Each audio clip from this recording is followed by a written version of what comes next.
Hey guys, today with G Reviews, we're going to be changing the oil on the Q50. This is a 2014 with the 3.7 liter V6 in it.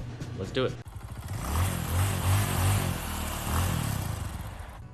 Alright, so tools we're going to need. We're going to need an oil filter wrench to take the old oil filter off. We're going to need a 10 millimeter socket. And then I'm just using this full synthetic Castrol Edge 5W30. That is what Infiniti recommends. And it's 5.2 quarts is what it says it takes. So it's kind of annoying. You gotta just get a little bit more than one of these jugs. So we'll see what happens. I did buy ramps for the car, but the ramps are too steep for the bumper. So I'll go ahead and use my car jack with my jack stands. Find a good spot to jack one side up at a time. And we will do it that way. Alright guys, so I got the car, the Q50 up on jack stands on both sides. They are on the frame itself. I know it doesn't have a frame with unibody, but anyway. So there's about 10 of these bolts that need to come off in order to take off this piece of plastic here.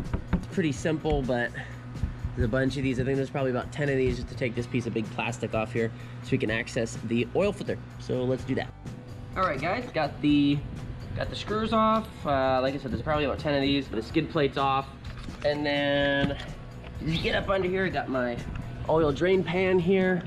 So right here we've got the oil filter, and then right next to it, right here, we have the oil drain bolt.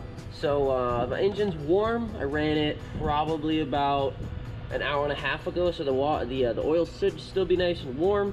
So it should drain pretty easily. But anyway, so we're just gonna use our wrench to remove this. Well, we'll remove this first, and then we'll do the oil filter. Got our new ultra synthetic frame filter in there. We got the drain bolt back in, and we got all the dirty oil in our trusty oil pan here. So we're gonna go ahead and fill it up with our Castrol Edge 5W30. Yes, I know my engine's dirty. Just the top of it's dirty, but anyway, yeah, so we gotta pour the oil into here, and that's pretty much it. So you put the oil in there, get the funnel, all that good stuff, warm it up, and then we'll put another 0.2 quarts in there as well to fill up the oil filter. That about wraps up how to change the oil on the Infiniti Q50. If you have any questions, please let me know. Please like and subscribe to our channel. Thanks for watching. Take care.